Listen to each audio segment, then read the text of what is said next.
நிறைவாழ்வு AG சபை வழங்கும் morning மன்னாவிற்கு உங்களை அன்போடு வரவேற்கிறோம். கர்த்தருடைய பரிசுத்த நாமம் மகிமைப்படுவதாக. இந்த நாளிலே உங்களை சந்திப்பதில் மிகுந்த சந்தோஷம்.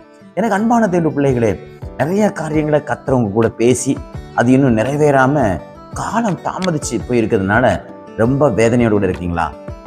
ஆண்டவர் என்கிட்ட நிறைய விஷயங்களை பேசினாருங்க, ஆனா அது எல்லாம் இன்னும் நிறைவேறாம இருக்குது, அதுக்காக நான் ரொம்ப எதிர்பார்த்துட்டு இருக்கிறேன் அப்படின்னு நீங்க சொல்றீங்களா? இன்றைக்கு கர்த்தர் உங்க கூட பேசுகிறார். ஆபகுக்கு எழுதின தீர்க்கதரிசன புஸ்தகம் 2ஆம் அதிகாரம் 3வது வசனத்துடைய கடைசி பகுதி இப்படியாக சொல்லப்பட்டிருக்கிறது. அது நிச்சயமாய் வரும், அது தாமதிப்பது இல்லை.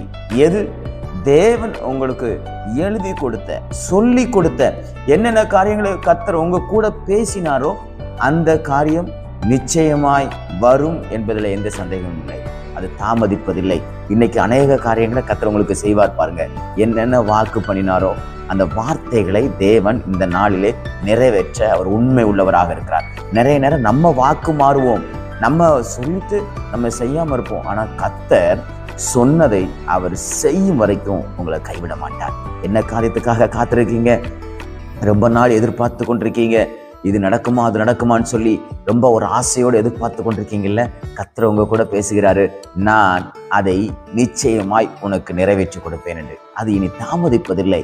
பாருங்க, யோசேப்புக்கு கர்த்தர் வாக்கு பண்ணியிருந்தார், நான் உன்னை உன் குடும்பத்தில் இருக்கிற எல்லார காட்டிலும் மேன்மைப்படுத்துவேன் அப்படின்னு. ஆனா அதுக்கு காலம் சென்றது.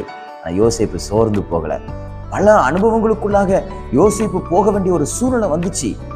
சிறைச்சாலைக்கு போக வேண்டி இருந்துச்சு. தவறான பொய் வார்த்தைகளாலே அவன் பல கஷ்டங்களை அனுபவிக்க வேண்டிய ஒரு சூழ்நிலை வந்துச்சு.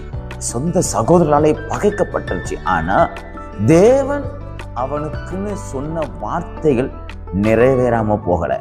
அந்த நேரங்கள் வந்தவுடன் தேவன் சரியாக, பாருங்க, ஒவ்வொரு நேரமும் தேவன் ஏதோ ஒன்று திடீர்னு கொடுக்குறவர் அல்ல. லாங் ப்ராசஸா வச்சிருக்காரு பாருங்க. யோசேப்புடைய வாழ்க்கையில ஒவ்வொரு காரியத்திலையும் கர்த்தர் அப்படியே காயை நவுட்டி கொண்டு வந்து கடைசியில எகிப்துல யோசேப்பு ராஜாவாக மாற்றுகிறார், அதிகாரியாக மாற்றுகிறார். இதே போலதாங்க தேவன் உங்களுக்கென்று வைத்திருக்கிற ஆசீர்வாதங்களை நிச்சயமாய் தருவார். அது இனி தாமதிப்பதில்லை.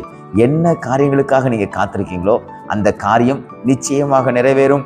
விசுவாசத்தோடு காத்திருங்கள். நான் சொல்லுகிறேன், என்னென்ன காரியங்களை கர்த்தர் வாக்கு தத்தமாய் கொடுத்தாரோ அத்தனை வாக்கு தத்தங்களையும் அவர் நிறைவேற்ற போதுமானவராக இருக்கிறார்.